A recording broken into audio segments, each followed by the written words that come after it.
Olá, galera. Professor Júnior Andrade. Vamos para mais uma aula de biologia. Hoje vou abordar com vocês aqui fluxo de energia e ciclo da matéria no ecossistema, representado aí pela cadeia alimentar. E nós temos uma cadeia alimentar típica, correto?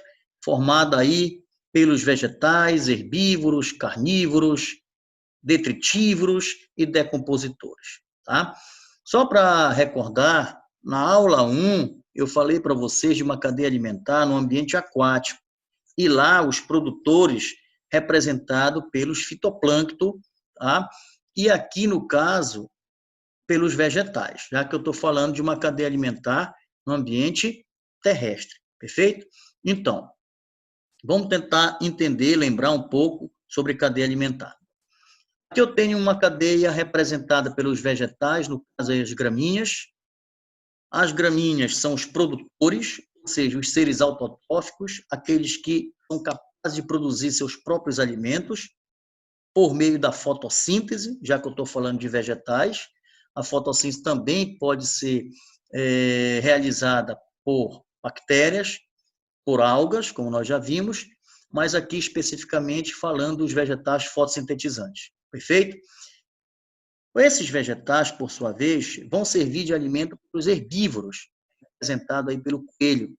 Nesse caso, o coelho passa a ser o consumidor primário desta cadeia, ou o segundo nível trófico desta cadeia, uma vez que os produtores são os primeiros níveis da cadeia. Tá? O herbívoro, por sua vez, passa a servir de alimento para os carnívoros, ou seja, o coelho vai servir de alimento para a cobra. Então, a cobra passa a ser o consumidor secundário. A cobra, por sua vez, passa a servir de alimento para os gaviões, e estes são chamados de consumidores terciários.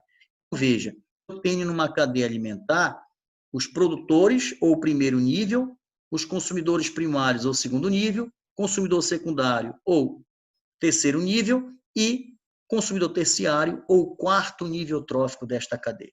Perfeito? Observe uma situação aqui. Quando os vegetais morrerem, os herbívoros, os carnívoros morrerem, observe a seta indicando aqui, ó, eles vão formar os famosos detritos, ou seja, a matéria orgânica morta. E essa matéria orgânica morta, ela vai seguir dois caminhos. Ou ela vai sofrer o processo da decomposição pelas bactérias e os fungos, algumas bactérias e alguns fungos, tá? E também podem servir de alimento para os detritívoros. Tá? Neste caso, eu tenho aqui o urubu e as hienas como os seres detritívoros. São aqueles que vão se alimentar diretamente desses detritos. Portanto, esses seres são chamados de consumidores primários. Perfeito? E podem servir de alimento para o outro carnívoro, tá? Nesta cadeia. Portanto, uma cadeia alimentar, eu tenho dois tipos. Eu tenho uma cadeia de pastagem, chamado, que é aquela que se inicia pelos vegetais vivos, passando pelos herbívoros e carnívoros, e eu tenho uma cadeia de detritos, que se inicia pelos detritívoros a partir da alimentação desses detritos, dessa matéria orgânica morta, tanto de vegetal quanto de animal. Perfeito? Vamos tentar entender agora, então, como é que ocorre o fluxo de energia e o ciclo da matéria dentro de uma cadeia alimentar. Observe bem, pessoal. O vegetal é um ser fotossintetizante, ou seja, ele é capaz de transformar a energia luminosa, olha lá, fonte primária de energia, capaz de transformar essa fonte primária de energia, a luz do sol, tá, em energia química. Essa energia química, ela vai ficar armazenada no vegetal para que haja o seu funcionamento vital. Parte dessa energia é utilizada para o crescimento, para a produção de biomassa, para a reprodução do vegetal. Outra parte é armazenada neste vegetal. Mas outra parte, ela é eliminada na forma de calor. Então, observe, aqui nós estamos falando de duas leis da termodinâmica, perfeitamente presente nessa cadeia.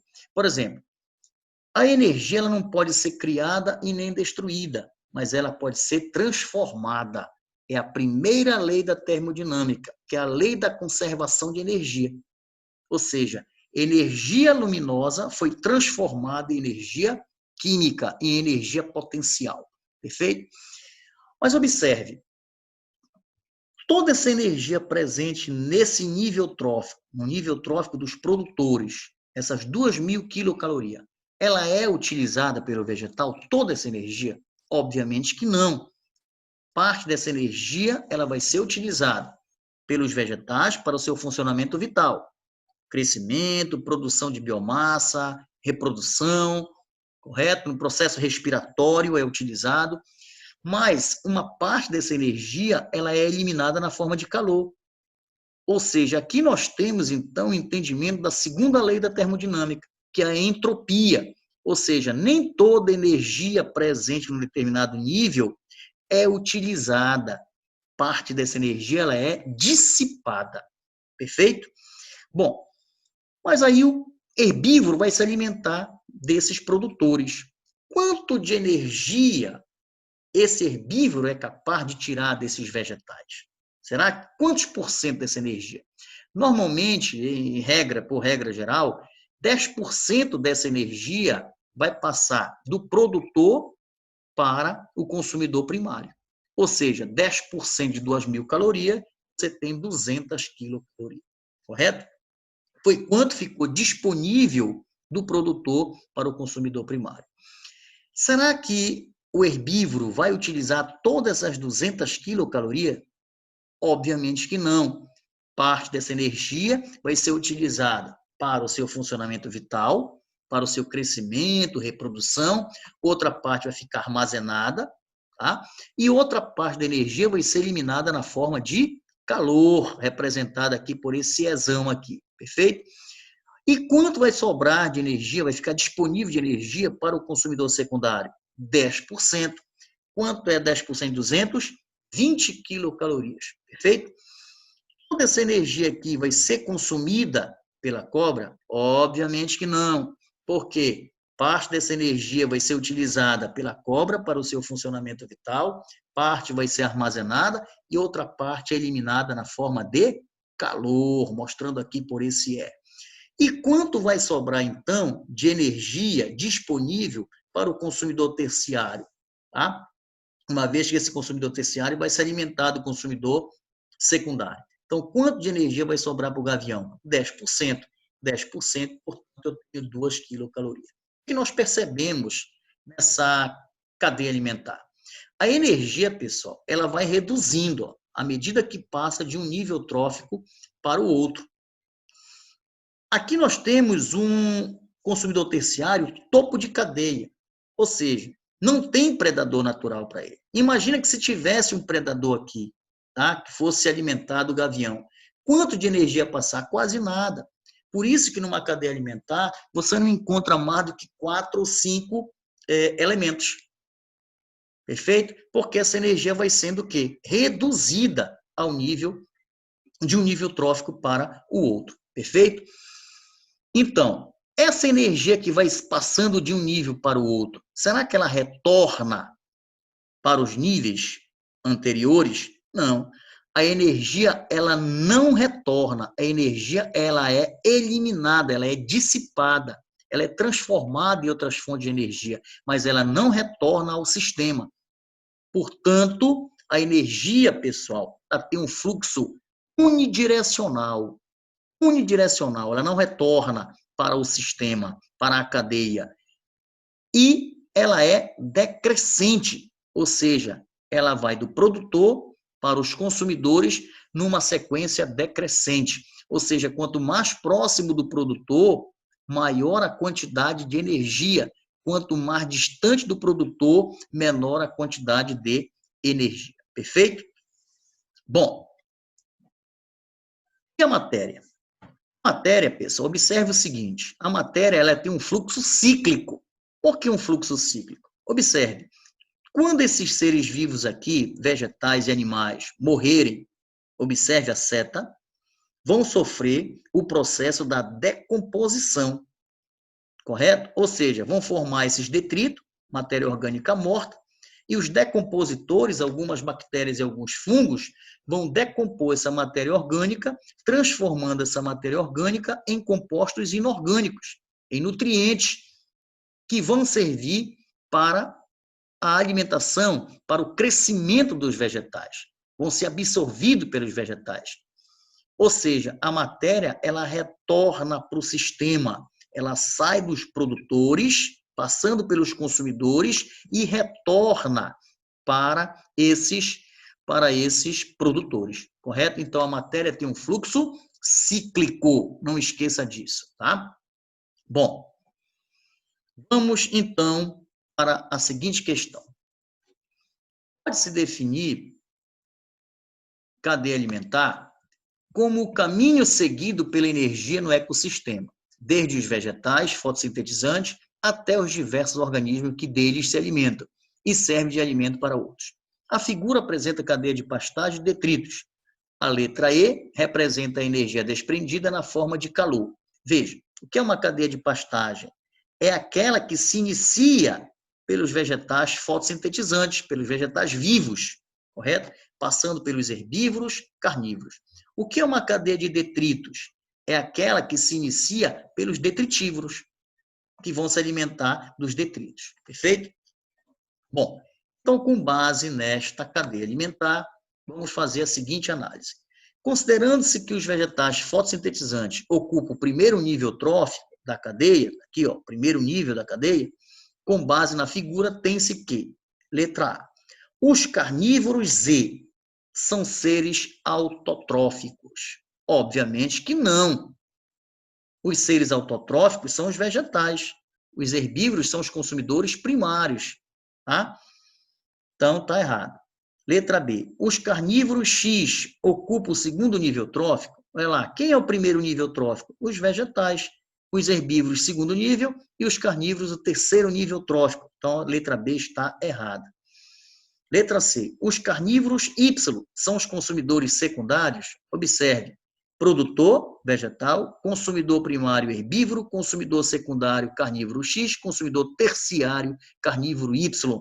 Portanto, a letra C está errada.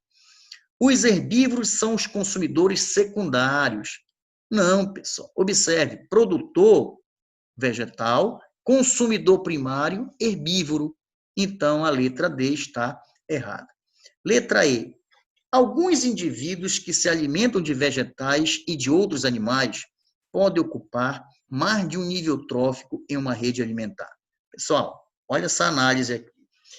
Quando se fala em vegetais e outros animais, ou seja, os indivíduos que se alimentam de vegetais e de outros animais, são os onívoros. Tá? O homem, por exemplo, é um onívoro, se alimenta tanto de vegetais quanto de animal. Perfeito? O que vai acontecer aqui? Imagina a seguinte situação. Se o consumidor primário aqui for uma lebre, se o herbívoro for uma lebre, tá? Então eu tenho o produtor vegetal e a lebre como consumidor primário.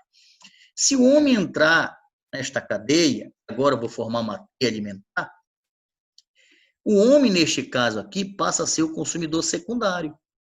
Porque observe, vegetal produtor, a lebre consumidor primário e o homem consumidor secundário. Mas, observe esse sentido agora da seta. O homem está se alimentando diretamente dos vegetais. Portanto, o homem passa a ser um consumidor primário, ele passa a ser um herbívoro. Então, ora, o homem é um herbívoro, porque se alimenta diretamente de vegetais, outra hora ele é um carnívoro, que é aquele que está se alimentando de quem? Da lebre, de um herbívoro. Portanto, a letra E está errada, está certa. Em alguns indivíduos que se alimentam de vegetais e de outros animais, podem ocupar mais de um nível trófico. Exatamente. O homem está pertencendo ao ao segundo nível trófico, porque se alimenta dos vegetais, e, observe, aqui eu tenho o primeiro, o segundo e o terceiro. Então, ora ele pertence ao primeiro nível, ao segundo nível, ora ele pertence ao terceiro nível da cadeia alimentar. Perfeito? Então, a letra E está correta. Vamos para a letra F. A quantidade de energia disponível no nível trófico do carnívoro X, que o carnívoro X é menor que no nível trófico do carnívoro Y? Não. O carnívoro Y ele contém mais energia do que o carnívoro Y. O X tem mais energia que o Y, porque quanto mais próximo do produtor, maior a quantidade de energia. Lembra que a energia ela vai decrescendo ao longo da cadeia. Então, a letra F está errada. Letra G. O homem obtém maior quantidade de energia ao se alimentar da lebre. Vamos lá. Pessoal, o homem aqui, onde está a maior quantidade de energia? No vegetal. Maior quantidade de energia no vegetal. Se o homem é um herbívoro e ele está se alimentando diretamente do vegetal, ele está tirando uma certa quantidade de energia. Correto? Agora, imagine o seguinte. Vegetais vão ser comidos pela lebre, que vai ser comido pelo homem. O homem, neste caso aqui, ó, tá? Ele está se alimentando da lebre. Então, a quantidade de energia que está presente no homem aqui, nesse caso, vai ser menor. Ele vai tirar menos energia do que ele consumindo diretamente os vegetais. Então, quanto mais próximo do produtor, maior a quantidade de energia. Então, para o homem, é mais vantajoso, em termos energéticos, ele se alimentar diretamente do vegetal do que se alimentar da lebre, porque a energia passando do vegetal para a lebre já reduz. Passando para o homem, reduz mais ainda. Então, a letra G está errada. O homem obtém maior quantidade de energia ao se alimentar dos vegetais fotossintetizantes. Pessoal, muito obrigado. Era esta aula que eu tinha para passar para vocês. Dê um like lá na nossa página da internet e até a próxima.